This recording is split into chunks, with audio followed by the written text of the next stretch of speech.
CM Revanth Reddy ఇలాకాలో జరిగిన ఘటన ఇప్పుడు రాష్ట్ర వ్యాప్తంగా సంచలనంగా మారింది. ఇక లగచర్ల దాడికి సంబంధించి ఇప్పటికే దీనిపైన ప్రభుత్వం కూడా సీరియస్గా తీసుకుంది. దీనికి సంబంధించి ఈ మొత్తం ఘటనలో ఇప్పటికే 55 మందిని కూడా పోలీసులు అదుపులోకి తీసుకున్నారు. ఇక ఈ ఘటన పైన ఇప్పటికే ప్రభుత్వం సీరియస్ అయింది. దీనికి సంబంధించి మంత్రి శ్రీధర్ బాబు జిల్లాకు సంబంధించిన ఉన్నతాధికారులతో సమావేశమయ్యారు. ఇక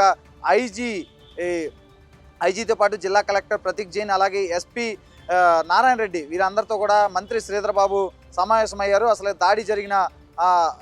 దాడికి సంబంధించిన వివరాలను వారిని అడిగి కూడా తెలుసుకున్నారు. అంటే అసలు దాడి ఎలా జరిగింది, దీని వెనక ఎవరున్నారు, అంటే దీని వెనక ఏమన్నా కుట్రకోణం అంటే ప్రతిపక్షాలు ఏమన్నా ఉన్నాయా, వీటన్నిటి విషయాలపైన కూడా ఆ మంత్రి శ్రీధర్ బాబు ఉన్నతాధికారుల నుంచి అయితే ఒక కంప్లీట్ సమాచారాన్ని అయితే సేకరించిన పరిస్థితి అయితే ఉంది. ఇక దీనికి సంబంధించి ఇప్పటికే అనేక వాదనలు వినిపిస్తున్నాయి.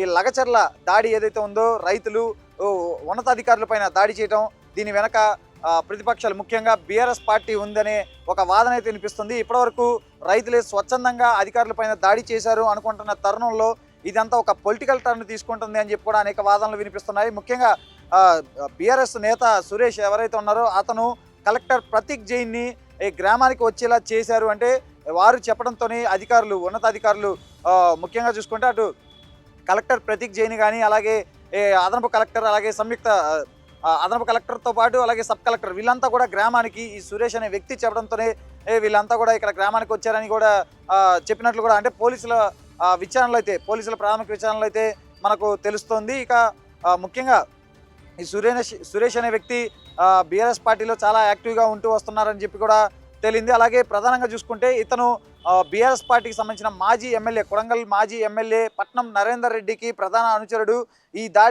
ఈ ఘటనకు ముందు మొత్తం 42 సార్లు పట్నం నరేందర్ రెడ్డితో అతను మాట్లాడినట్లుగా కూడా పోలీసులు గుర్తించారు. అయితే దీనికి ముందు కూడా పట్నం నరేందర్ రెడ్డి కేటీఆర్తో 6 సార్లు మాట్లాడినట్లుగా కూడా పోలీసులు గుర్తించారు. సో ఇవన్నీ తాజాగా వీటన్నిటిని గుర్తించిన తర్వాత ఇదంతా కూడా ఒక పొలిటికల్ టర్న్ తీసుకుంటుంది. దీని వెనక బీఆర్ఎస్ నేతల హస్తం ఉంది అంటూ కూడా పోలీసులు అయితే భావిస్తున్నారు. ఇప్పటికే దీనిపైన అనేక అనుమానాలు కూడా వ్యక్తం అవుతున్నాయి. సో ఇలాంటి తరుణంలో దీని వెనక బీఆర్ఎస్ నేతలు ముఖ్యంగా బీఆర్ఎస్ వర్కింగ్ ప్రెసిడెంట్ మాజీ మంత్రి కేటీఆర్ ఉన్నట్లుగా కూడా పోలీసులు అయితే భావిస్తున్నారు. అదే కనుక నిజంగా ఇది బీఆర్ఎస్ పార్టీకి ఒక పెద్ద బూమ్రాంగ్ అనే చెప్పుకోవచ్చు. ఎందుకంటే ఇప్పటికే కేటీఆర్ ఫార్ములా ఈ రేసింగ్ వ్యవహారానికి సంబంధించి ఆయన ప్రధానంగా ఆరోపణలు ఎదుర్కొంటున్నారు. 55 కోట్ల రూపాయలు ఎలా బదలాయింపు చేస్తారు అంటే ఎటువంటి అనుమతి లేకుండా, అంటే ఈ అవకతవకలు ఫార్ములా ఈ రేసింగ్ విషయంలో అవకతవకలు జరిగాయి. దీనికి సంబంధించి ఇప్పటికే కేటీఆర్ చుట్టూ ఉచ్చు బిగుస్తుంది అంటూ గత కొద్ది రోజులుగా అనేక వార్తలు వస్తున్నాయి. కేటీఆర్ అరెస్టు ఖాయమంటూ కూడా అనేక ఊహాగానాలు వస్తున్నాయి. సో ఇలాంటి తరుణంలో కనుక ఇప్పుడు అంటే ఇదైతే ప్రాథమికంగా దీని వెనక బీఆర్ఎస్ నేతలు అంటే ఒక పొలిటికల్ టర్న్ తీసుకుంది. దాని వెనక కూడా బీఆర్ఎస్ నేతలు ఉన్నారని చెప్పి కూడా ప్రస్తుతానికైతే అంత భావిస్తున్నారు. పోలీసుల విచారణలో అయితే కంప్లీట్గా బయటకు వస్తుంది. ఇదే కనుక జరిగితే అంటే దీని వెనక బీఆర్ఎస్ నేతలు ముఖ్యంగా కేటీఆర్ కనుక ఉన్నారు అనేది కనుక విచారణలో కనుక నిగ్గు తేలితే కనుక ఖచ్చితంగా పరిస్థితి తీవ్ర పరిణామాలు ఉండే అవకాశం ఉన్నట్లు కూడా మనకి తెలుస్తుంది. ఎందుకంటే అటు ఇప్పటికే ఫార్ములా ఈ రేసింగ్ కేసులో ఆరోపణలు ఎదుర్కొంటున్న మాజీ మంత్రి కేటీఆర్ ఇప్పుడు తాజాగా అంటే రైతుల్ని ఉసిగొలిపి అంటే ఈ ఫార్మా కంపెనీ ఏర్పాటుకు సంబంధించి భూసేకరణకు అధికారులు పూనుకున్నారు. దీనికి సంబంధించి గ్రామస్తులతో మాట్లాడి వారిని ఒప్పించే ప్రయత్నంలో భాగంగా ఒక గ్రామ సభను కూడా ఏర్పాటు చేశారు. ఈ గ్రామ సభకు కలెక్టర్ ప్రతీక్ జైన్ను రప్పించేలా చేసి వాళ్ళందరినీ ముఖ్యంగా రైతులు ఎవరైతే ఉన్నారో ఆ రైతులందరినీ కూడా ఊసిగొలిపి వారిని రెచ్చగొట్టి వ్యూహాత్మకంగా దాడి చేయించేలాగా బీఆర్ఎస్ నేతలు అంటే బీఆర్ఎస్ పార్టీకి సంబంధించిన నేతలు పన్నాగం పన్నారు అని చెప్పి కూడా ఇప్పటివరకు అయితే భావిస్తున్నారు. సో ఇదే కనుక నిజమైతే కనుక ఖచ్చితంగా ఆ పార్టీకి ప్రతిపక్ష బీఆర్ఎస్ పార్టీకి అయితే పెద్ద బూమ్రాంగ్గా అవుతుందని కూడా చెప్పుకోవచ్చు. ముఖ్యంగా కేటీఆర్కు ఇది ఒక పెద్ద దెబ్బ తగిలే అవకాశం ఉన్నట్లుగా కూడా మనం భావించవచ్చు. ఇక ప్రధానంగా అసలు ఈ లగచర్ల ఘటనను ఒకసారి పరిశీలిస్తే అధికారులు అక్కడ ఒక ఫార్మా కంపెనీ ఏర్పాటు కోసం వాళ్ళంతా కూడా సంకల్పించారు. దీనికి సంబంధించి అంటే సీఎం రేవంత్ రెడ్డి ఆదేశాల మేరకు ఒక ఫార్మా కంపెనీ ఏర్పాటుకు వాళ్ళంతా కూడా సంకల్పించారు. దానికోసం భూసేకరణకైతే ఇప్పటికే పనులు అయితే మొదలుపెట్టారు. అందులో భాగంగా కొన్ని చోట్ల స్వచ్ఛందంగా భూములు ఇవ్వడానికి ముందుకు వస్తే మరి కొన్ని చోట్ల భూములు ఇచ్చేందుకు అంటే పచ్చని పొలాల మధ్య ఈ విషతుల్యం ఏంటి అంటూ కూడా చాలామంది ప్రశ్నిస్తూ వస్తున్నారు. సో తమ భూములు ఎట్టి పరిస్థితుల్లో ఇచ్చేది లేదు, తమ భూములు కనుక బలవంతంగా తీసుకుంటే తమ సవాళ్ళు చూస్తారంటూ కూడా చాలామంది అంటే ఆవేదన ఆందోళన వ్యక్తం చేస్తున్న పరిస్థితి ఉంది. సో ఇలాంటి తరంలో కొంతమంది గ్రామస్తులంతా కూడా ఒక గ్రామ సభను ఏర్పాటు చేసి ఆ సభకు ఈ కలెక్టర్ను ఆహ్వానించినట్లుగా కూడా అంటే మనకున్న ప్రాథమిక సమాచారం మేరకు అక్కడున్న సమాచారం మేరకు కలెక్టర్ను ఆహ్వానించారు. సురేష్ అనే వ్యక్తి కలెక్టర్ను ఆహ్వానించారు. వారి ఆహ్వానం మేరకే కలెక్టర్ అక్కడకు వచ్చి ఈ రావడంతోనే ముఖ్యంగా కలెక్టర్ పైన కానీ, అలాగే అదనపు కలెక్టర్ లింగానాయక్ కానీ, సబ్ కలెక్టర్ ఉమాశంకర్ ప్రసాద్, అలాగే కొడంగల్ ఏరియా డెవలప్మెంట్ అథారిటీ ప్రత్యేక అధికారి వెంకటరామిరెడ్డి, అలాగే వీరందరిపైన కూడా అక్కడ ఉన్న రైతులంతా కూడా దాడికి పాల్పడ్డారు. అయితే ఈ క్రమంలోనే ఈ కలెక్టరు, అదనపు కలెక్టరు, సబ్ కలెక్టరు కొంత దాడి నుంచి తప్పించుకున్నప్పటికీ కూడా కడా ప్రత్యేక అధికారి వెంకటరెడ్డి పైన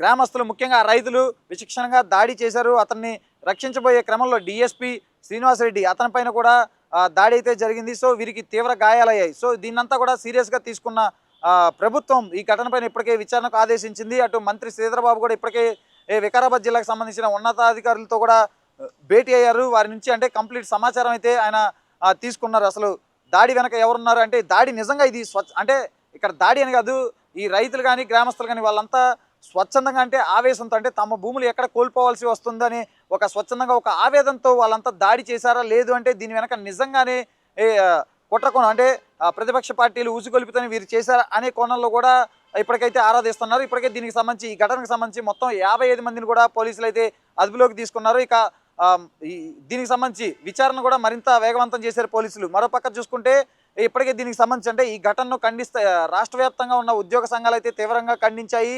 విధుల్లో ఉన్న అధికారులపైన స్వయంగా ఒక కలెక్టర్ పైన దాడి జరగడం ఇది హేనీయం అంటూ కూడా ఉద్యోగ సంఘాలు అయితే తీవ్రంగా ఖండించాయి. ఈ తాము చాలా చోట్ల కూడా, ముఖ్యంగా వికారాబాద్ జిల్లాలో అధికారులంతా ఎవరైతే ఉన్నారో గవర్నమెంట్ ఆఫీసర్లు వాళ్ళంతా కూడా నల్ల బ్యాడ్జీలతో విధులకు హాజరయ్యారు. చాలా చోట్ల కొంతమంది విధులు బహిష్కరించి నినాదాలు చేశారు, నిరసనలు వ్యక్తం చేశారు.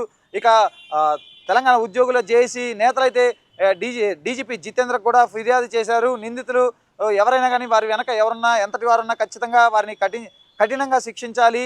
ఖచ్చితంగా ఉద్యోగులకి, అంటే దాడికి పాల్పడిన వారికి ఖచ్చితంగా న్యాయం జరగాలి. అలాగే ముఖ్యంగా ప్రభుత్వ ఉద్యోగులకి ఈ భద్రత ఉండాలి అంటూ కూడా వారంతా కూడా డీజీపీకి ఒక వినతి పత్రం సమర్పించారు. డీజీపీ కూడా దీనిపైన సానుకూలంగా స్పందించారు. ఇప్పటికే ఈ ఘటనకు సంబంధించి ఈ 55 మందిని నిందితుల్ని అరెస్ట్ చేశామంటూ కూడా చెప్పుకొస్తున్నారు. అయితే ఇక్కడ ప్రధానంగా మనం గమనించాల్సింది, ఈ రైతులు స్వచ్ఛందంగా చేశారా, లేదు అంటే దీని వెనక ఎవరైనా ఉన్నారా అనేది ఇక్కడ ప్రధానంగా అనుమానాలు రేకెత్తుతున్నాయి. అంటే దీని వెనక ఒక పొలిటికల్ ట్రెండ్ తీసుకుంది, దీని వెనక బీఆర్ఎస్ నేతలు ఉన్నారు అంటూ కూడా ప్రధానంగా వార్తలు అయితే వినిపిస్తున్నాయి. బీఆర్ఎస్కి సంబంధించిన సురేష్, బీఆర్ఎస్ అతను ఒక యాక్టివిస్టు, అతను ఒక అంటే క్రియాశీలకంగా వ్యవహరిస్తూ ఉంటాడు. కాబట్టి అతను ప్రధానంగా చూసుకుంటే కొడంగల్ మాజీ ఎమ్మెల్యే పట్నం నరేందర్ రెడ్డికి ప్రధాన అనుచరుడు. అంటే ఈ దాడికి ముందు అతను 42 సార్లు పట్నం మహేందర్ రెడ్డితో మాట్లాడినట్టుగా కూడా పోలీసులు గుర్తించారు. అలాగే కేటీఆర్ పేరును కూడా 6 సార్లు, అంతకుముందు పట్నం నరేందర్ రెడ్డి 6 సార్లు కేటీఆర్తో కూడా మాట్లాడినట్లు, కేటీఆర్ కూడా పేరు కూడా ప్రస్తావించినట్లు కూడా పోలీసులు అయితే